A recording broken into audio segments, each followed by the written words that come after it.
very good afternoon to one and all children. So, welcome to the economics second year class. In the previous class, we discussed about the factors that hinders economic development. Now, in this class, we are going to discuss about the factors that promote economic development, that are helpful for the development of economy. What are the factors are there, children? So, first, let us discuss. So, there are two types of factors are there that are helpful for the promotion of or to promote the economic development. They are economic factors and non-economic factors. So what are economic factors? Economic factors are capital formation and ICOR. What does it mean, children? Capital formation and ICOR, natural resources, agrarian structure, marketable surplus of agriculture, industrial structure, structural changes, organization, technological progress, foreign trade and economic system. So these are all called as economic factors. What are the non-economic factors, dear children? They are human resources, political and administrative factors and the social factors. Okay, so there are two types of factors are there that are helpful for economic development. So let us discuss, children, one by one. First all the economic factors and then followed by non-economic factors. Okay, so now we'll start first with the economic factors. Okay, so the first one is capital formation and ICOR. This is very important one. Capital formation. In the previous class only we discussed what is capital formation. So what is capital formation, children? What we discussed, children? What is capital first of all? Capital is nothing but, children, it is an asset. Capital is, as you are learning in your commerce also, capital is nothing but it is an asset of capital stock. Capital is nothing but it is an asset of stock. It is an asset of stock, like for example equipment, like for example tools, like for example buildings. All those that are required for the production purpose, that are called as capital. So equipment, buildings and the other tools and the other things and all called as capital. So capital formation and ICOR. This is the first factor. So the country which want to develop its economy, compulsory for that country, capital asset. This asset should be there with that country. And how is it possible? How the capital formation possible, children? By a good production. Because just on the previous class we discussed there is a series. Production, then production with income, income with saving, saving with investment and then investment with capital formation. So the good capital formation, we can say that it relates to the higher level of income. So capital, it depends upon the production, it depends upon the good level of income, depends upon savings, it depends upon investment and then capital formation is possible. Capital formation is possible. That means if there is no production, there is a lack of production, there is lack of income. Lack of income, lack of saving. Lack of saving, lack of investment. Lack of investment leads to lack of capital formation. That means if a country wants to develop economically, so country should have sufficient capital, sufficient stock, sufficient assets for the development. Generally, we find this capital formation, we find in the good capital formation in the developed countries of the world. Whereas the underdeveloped countries and the developing countries of the world, they lack this capital formation. Okay, children, I hope this is very clear to you. What is a capital formation? Then, in that one, the same topic is there by the name ICOR. ICOR. What is ICOR? It is incremental capital output ratio. Incremental capital output ratio. Capital output ratio is called as ICOR. But that means what does it mean? It means the additional amount of capital. It means additional amount of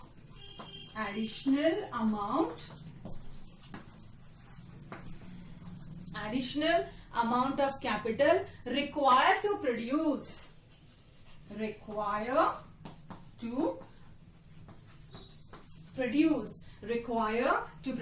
additional unit is called as ICOR. This is important one. What does it mean, children? If you want to produce more, after the capital formation is that if you want to produce, if you want good productivity, but even if you want more profit, so what do you want if you want more profit? You are in need of more capital. Capital output ratio should be more to produce more. That is called as ICOR. Hope this is clear, children.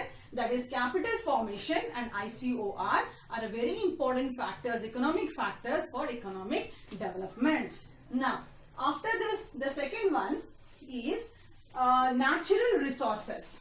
Second one is about natural resources. Already in our previous class only we discussed about natural resources. So what is natural resources? As already we know that natural resource, it affects the development of the country.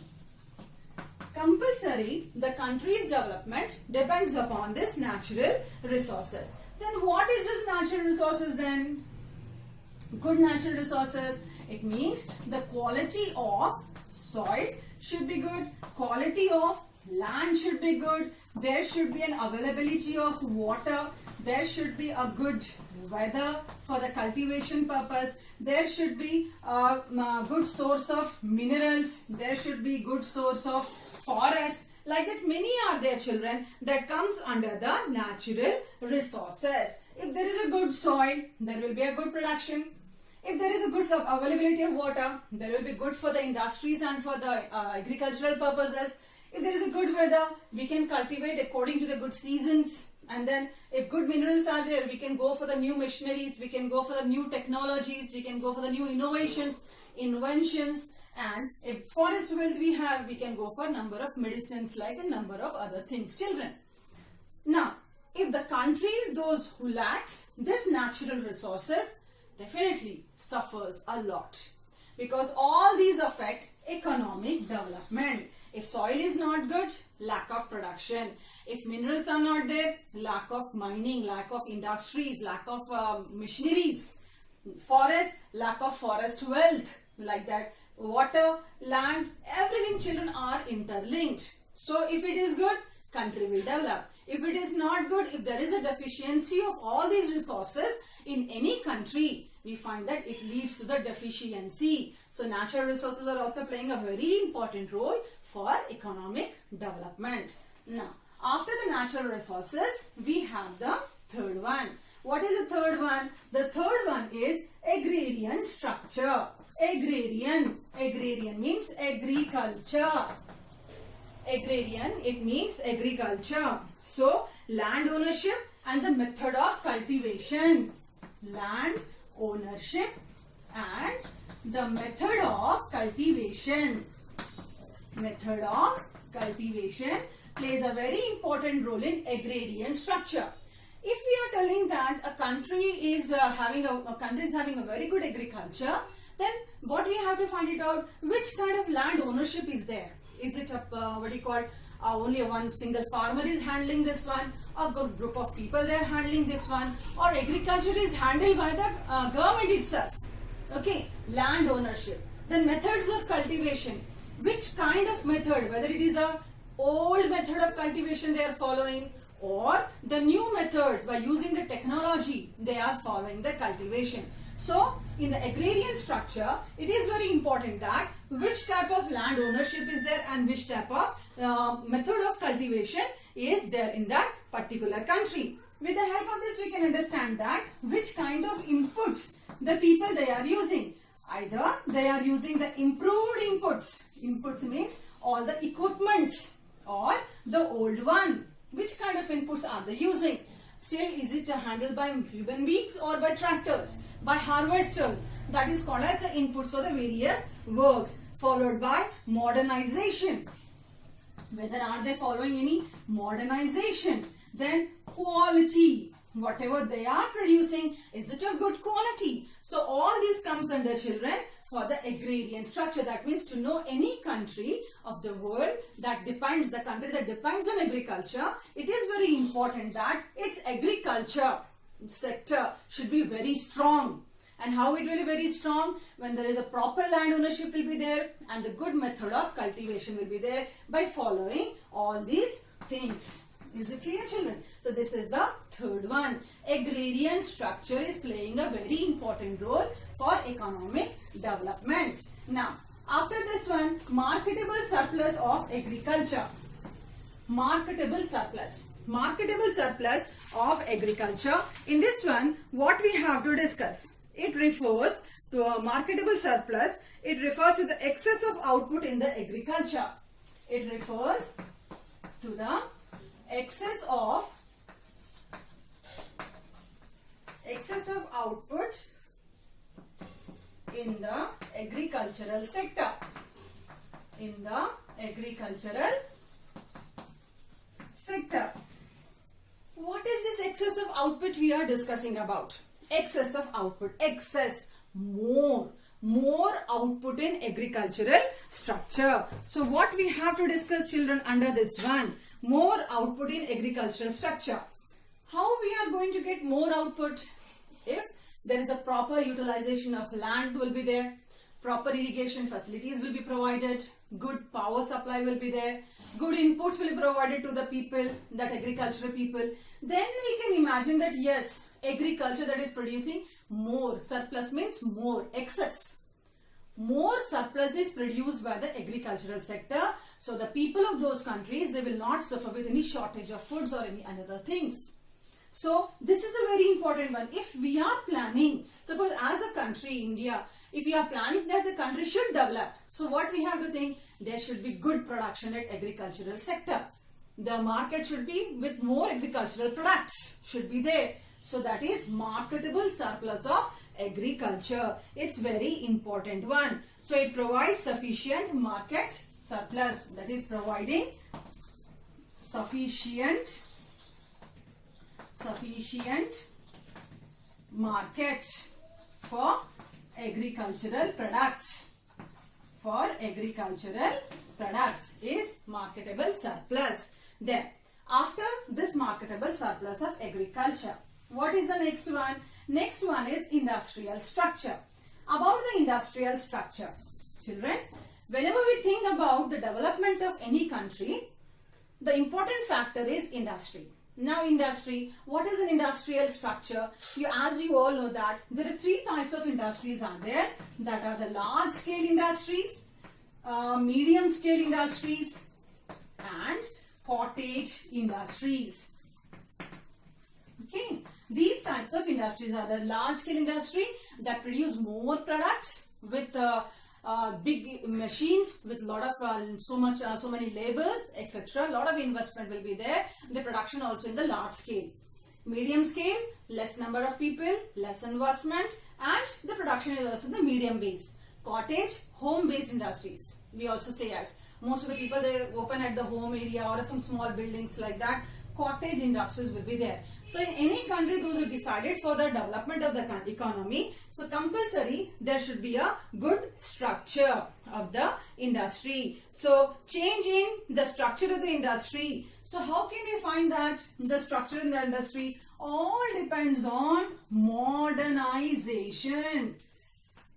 Modernization of industries to be there. If we are thinking there should be economic development, what we find, there should be good industry. Industry should be properly modernized. Modernized means new technology should be there. There should be new technology. There should be new machines. New machines. Not only that one, the entrepreneur entrepreneur, or we can also say as the owner of that industry, organizer of that industry, should go for some new innovations. Innovations means inventions, new machines to be launched. That is called as industrial structure. So any country that we are telling that it should be developed properly, the compulsory industrial structure should be good. Otherwise, what happens if good industries are not there? We have to depend on other countries. We have to import industrial products from other countries to our country. And in this one, what happened? Import, it means we have to spend our money. Whatever the money is useful for our country members, we are unnecessarily spending on other countries, purchasing from the other countries. So, if we are having strong industry, what we can do? We can go for economic development. Okay, now after this one, we have the next one is the structural changes. The next one is the structural changes, organization and technological progress. What is structural changes? Structure of the economy. Structure of the economy, as you all know that in your first year you learned that there are three sectors are there. Primary sector, secondary sector and tertiary sector. Primary sector, agriculture, mining, fisheries, forestry, cattle rearing, dairy, all comes under first. Secondary sector, manufacturing and industrial sector. Third one, tertiary sector, it is also called as service sector. Service sector, banks, transport, communications, insurance, hotels, all comes under postal office, all the professional services comes under the third sector. Now, structural changes. If we think of there should be an economic development for the country, so definitely there should be a structural change. For example, like India. India's structure, that means India's economy, most of that, it depends on the primary structure, that is agriculture. So there should be a transition, means transfer of the economy from agriculture sector to the industrial sector. That is called as structural change. It means transition. Transition means what, children? Transfer. Transition of primary sector, that is agricultural sector. Agricultural sector to industrial and tertiary sector.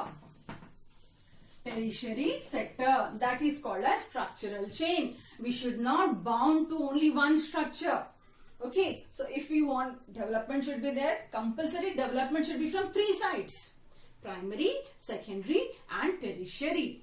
Okay, now after this one, organization. In this one only the topic is organization. Organization, it's nothing but the person who organized four factors of production. Remember in first year we discussed factors of production: land, labor, capital, organization. Now we are discussing about organization. Organization, it means the entrepreneurship, the owner or the business, owner of that business, the work, what he is doing, children, he should be first of all a very good person with good skills, with good knowledge, with good trained, how to manage the industry, how to handle the labors, how to get the demand from the market. Not only that one, how to increase the demand of his product. He should know everything. Not only that one, the person should go for research and development. Research and development means, for example, if he is producing one product, okay, and he want to do something new. The same product everyone are producing in the market. So to get more demands from the people, he had to go with some little bit changes in that product. He has to change some technology. Something he has to change. So it is, we can also say that he has to invest more money to bring something new for the society. Some new innovations should be there from his side. And in this innovation, he has to take risk.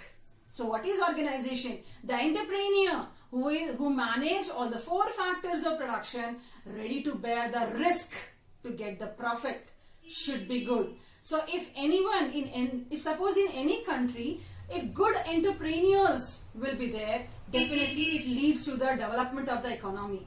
Otherwise, what happened in most of the countries, especially in a country like India also, what we find, entrepreneurs are there, but they are not so, competitive.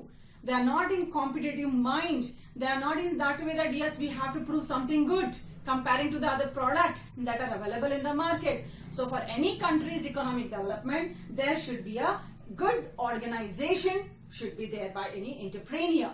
Next one, technological progress. Technological progress. What does it mean? Why it required for economic development? Because without the development in technology, we cannot think for any development. For example, does it mean that India lacks technology then? Children, we can find just look around your society. We find that there are a number of industries are there in the where you are living near your areas. But almost all many industries are like that, children, that are having a obsolete technology, means old technology. And the industries also, whatever you find there, once upon a time their fathers or forefathers, they established that industries. But these people then afterwards, their heirs, means the people those are running now, they're not at all showing any interest in to bring any changes in the technology of those industries. So what happened? They remain backward. The same, less production, a lot of problems, lack of quality, like that are problems we can find in that particular products of those industries. But if you want to develop, compulsory there should be a good technology. Should be there for any country. So I hope it is very clear. Structural changes means transition from primary sector to secondary and tertiary sector. Organization, entrepreneur should be competitive. He should be able to take the risk. Okay, to bear the risk. And technology should be there. I hope it is clear, children. Structural changes. Now, after the structural changes, we are having foreign trade. We are having foreign trade. Foreign trade. Foreign business. Foreign trade is nothing but, children, it is foreign business. So, what is this foreign business, children? What we are going to expect in this foreign business? So, in this one, children, yeah, I think something we are missing in this one. Before this foreign trade, we have to go for a division of labor. Before this one, we have to go for a division of labor. Children, in the first year, I hope you remember, we discussed about the 4 factors of production in detail. And we discussed the topic labor also. And labor, we discussed that there will be a division of labor in any areas. Division of labor on the basis of skills, on the basis of knowledge, on the basis of training, on the basis of capacity to do something new, what you call ability to do something new, creativity. Is it clear? So labors are divided on the basis of their skills. Okay, so division of labor is very important for economic development. Labor should be divided on the basis of skills, on the basis of knowledge, on the basis of technical know-how. Technical education should be there on the basis of creativity. If in any country, if labors are good in case of education, if labors are very well having all these qualities, we can say that the country will develop definitely. If in any country if labors are lacking all these one, who are going to do the work? All, as you know that there are a lot of difference between an owner and a attender of that particular areas. Watchman. Watchman is lacking almost all these qualities. He is getting less salary. Can we imagine that the watchman is going to give something for the economic development of the country? As the skilled and knowledge, technological trained person, he is going to bring it. So, to develop the country, compulsorily, these skills should be there on the basis of all this division of labor. Now, foreign trade. Next one is foreign trade. Children, trade, exports and imports. Already this topic we completed in first year also. So, exports and imports. So, foreign trade, it should be, how it should be, children? Trade should be beneficial to a country. Should be beneficial. If we are doing a business, exports and import, the international business or a national business also, children, we do the business to get profit, to get benefit. So, in case of foreign trade, how we can expect that a good economic development will be there? Children, exports, you know that what we supply from our country to the other country. Import means what we buy from other country for our country. Okay, so if exports will be less and exports will be more and import will be less, then we can say that it is good for the country. We have to export more so that we can get income by selling our products to other countries of the world. And in case only at the time of need, if we import less by paying some amount, then it is also good for our country. That we are not having in our country, in that case we have to purchase it. So less imports and more exports is beneficial. It maintains balance of payments. Maintain balance of payments means it should be a balanced one. Our payment should be balanced one. Then what is bad in the trade? The bad in the trade is if exports are less and imports are more, then it is a loss for our country.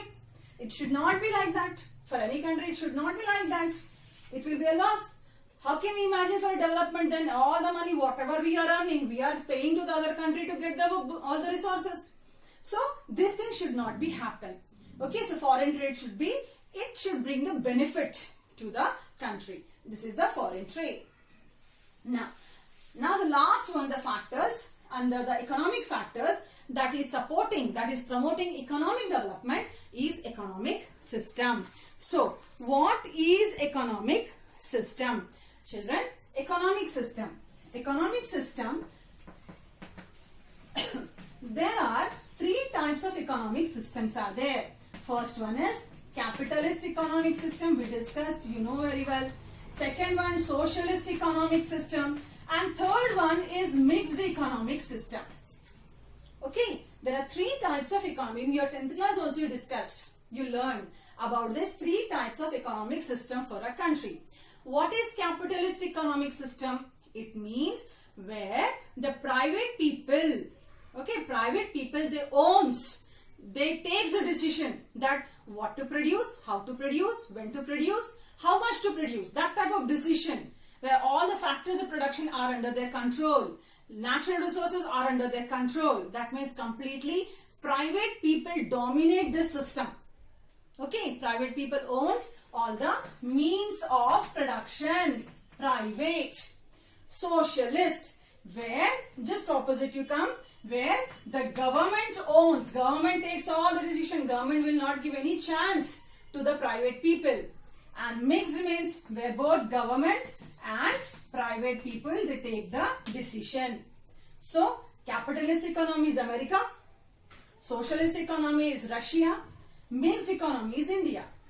Okay, so if anyone wants to develop, if anyone wants to improve the factor that their economic development, so according to the condition of the country, they should go. America. In America, all are the educated people, all are the rich people, all are the well-settled people. There should not be, government should not take anything in their hands, just little intervention.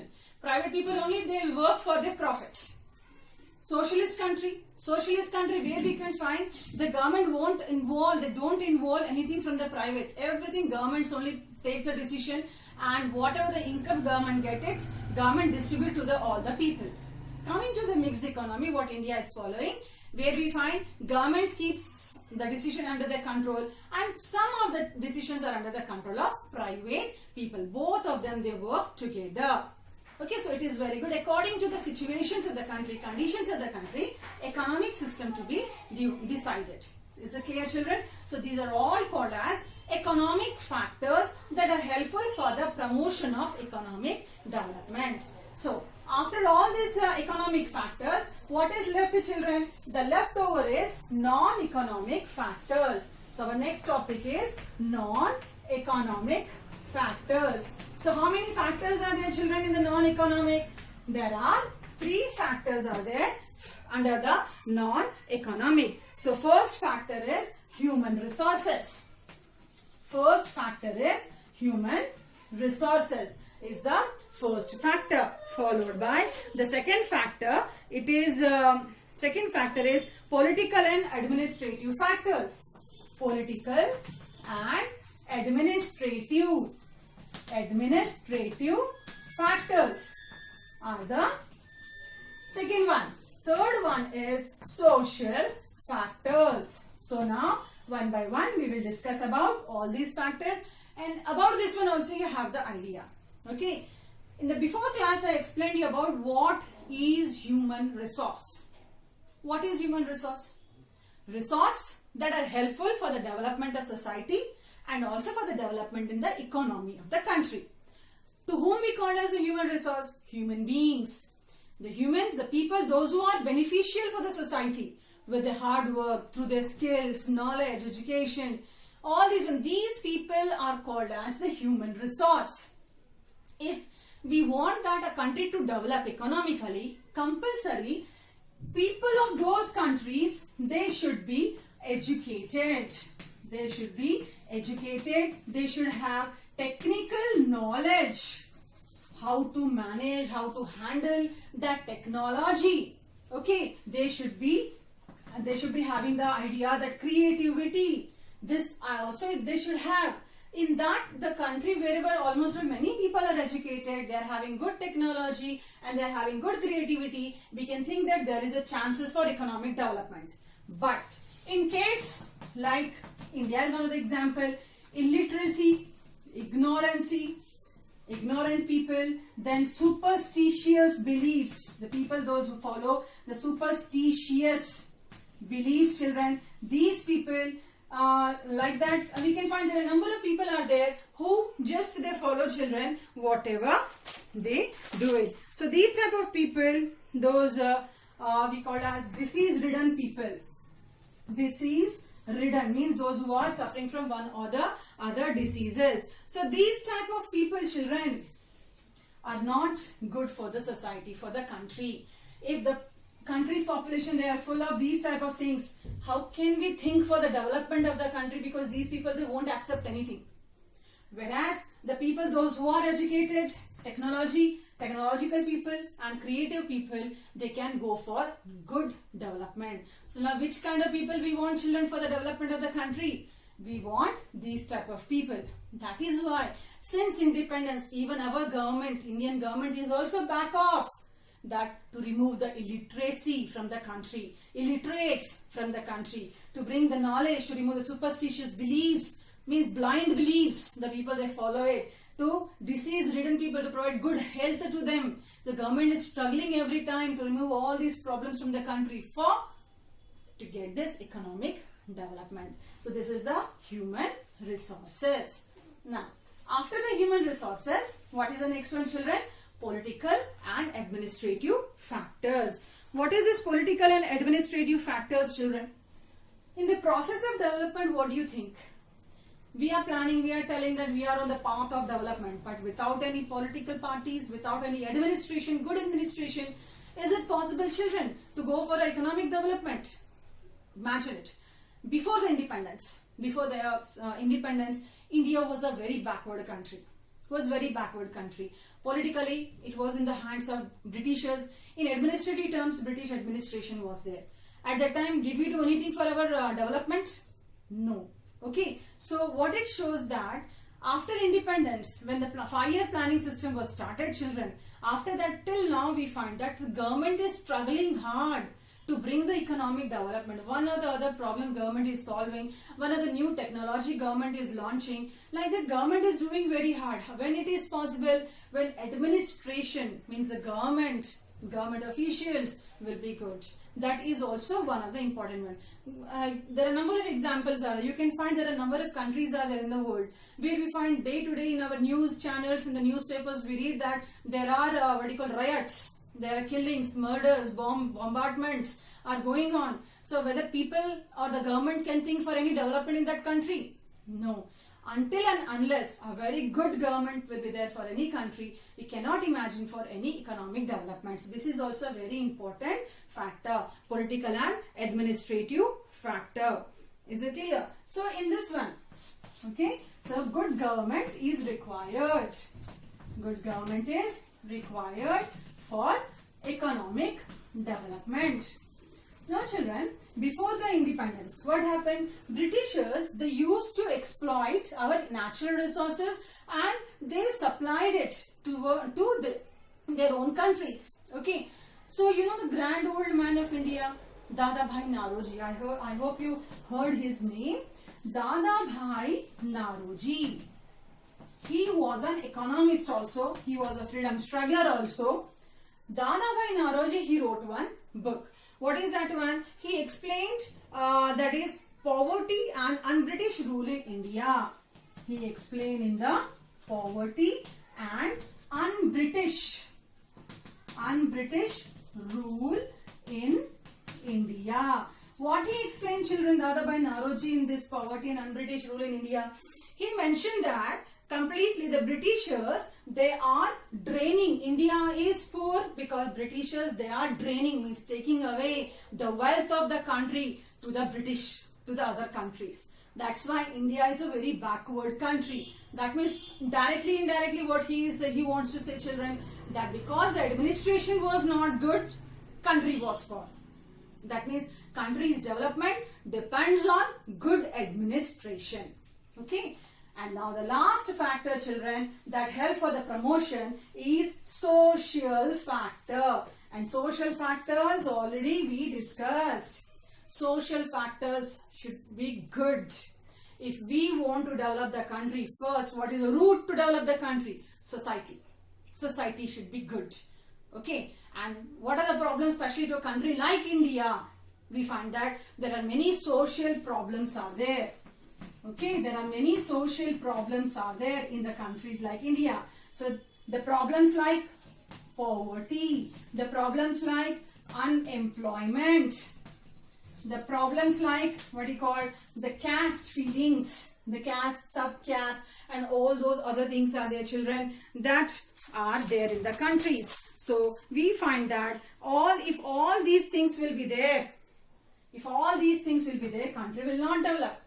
But if there is a good society, that means in society, if all the people, they work for development, then what is possible? Economic development is possible. Unless with all this problem, development is not possible. That means these are all the non-economic factors. Okay, so now as this generation, you are the people of this generation, if you want to develop our country, so all these things should be improved, children. Our economic, human resources, we have to improve it. Our education, our knowledge, our technology, our creativity, we have to improve ourselves. There should be good administration that should be run by the good educated people. There should be good society. Then only we can think for the development of the country or the world. I hope this lesson, this part is clear to all of you. That is the factors that promote the economic development. So in the next class, children, we'll discuss about the characteristics of developing economies. That is very important one, very important question. Number of times this question was asked in the board examination. The characteristics of developing economy in reference to India. So till then, children, we'll meet very soon for the next class. I hope it is very clear. Go through the textbook, material, and the other things, children, what you can follow it, the other resources also. By that time, thank you one and all.